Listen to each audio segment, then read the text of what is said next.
இப்போ ஈரான் போறனால என்னன்னா சிலிண்டர் தட்டுப்பாடு ஏற்பட்டிருக்குங்க. அதை ஒன்றிய அரசு எடுக்கக்கூடிய நடவடிக்கைகள் எப்படி இருக்குன்னு பாக்குறேங்க. மகளிருக்கு நாரி சக்தி உரிமை என்றெல்லாம் சொன்னார்கள். இப்போது ஒன்றிய அரசு மகளிருக்கு கொடுத்திருக்கிற மகளிர் தினத்தில் கொடுத்திருக்கிற மிகப்பெரிய பரிசு சிலிண்டர் விலை என்ன, இதுதான் மிக முக்கியம். அடுத்தபடியாக நமக்கு எப்படி ஏற்பட போகிறது சொன்னால், வெளியுறவு கொள்கை துறை என்பது மோடி அரசுல முற்றிலும் தோல்வி அடைந்த ஒன்றாகும். அது விரிவாக பேச வேண்டிய ஒன்று.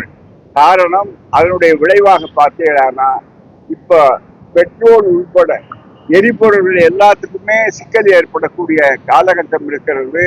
எனவே தான் இந்த யுத்தங்கள் சீக்கிரத்தில் முடியவில்லை, ஆனால் இதனுடைய தூர பலாபலன் என்பது இருக்கிறது. அது சாதாரண மக்களை கூட நம்முடைய நாட்டிலே இருக்கக்கூடியவர்களை பாதிக்கக்கூடிய அளவில் இருக்கிறது. அதை எந்த அளவுக்கு சமாளிக்க போகிறது இந்த ஆட்சி என்பது, மோடி ஆட்சி என்பது மிக தெளிவாக தெரியும். எனவே தான் இது ஒரு இக்கட்டான சூழ்நிலை.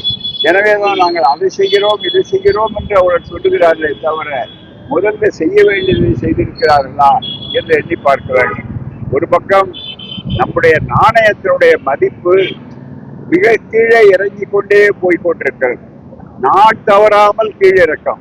அதே மாதிரி தங்கத்தின் விலை உயர்வு என்பது இன்னொரு பக்கம். இதெல்லாம் இருந்தாலும் கூட இப்போது சாதாரண பெட்ரோலிய எரிபொருள்கள் எல்லாம் விலை, கேஸ் விலை ஏறிவிட்டது என்று தெரியும். எனவே இதை கட்டுப்படுத்துவதற்கு ஏற்கனவே விலைவாசிகளை கட்டுப்படுத்த மோடி ஆட்சி தவறிவிட்டது என்பது ஒரு குற்றச்சாட்டு. அது இன்னும் வெளிப்படையாக மக்களுக்கு விளங்கக்கூடிய அளவில் இருக்கிறது. அதற்கு தீர்வு காண்டு ஆக வேண்டும். அதுதான்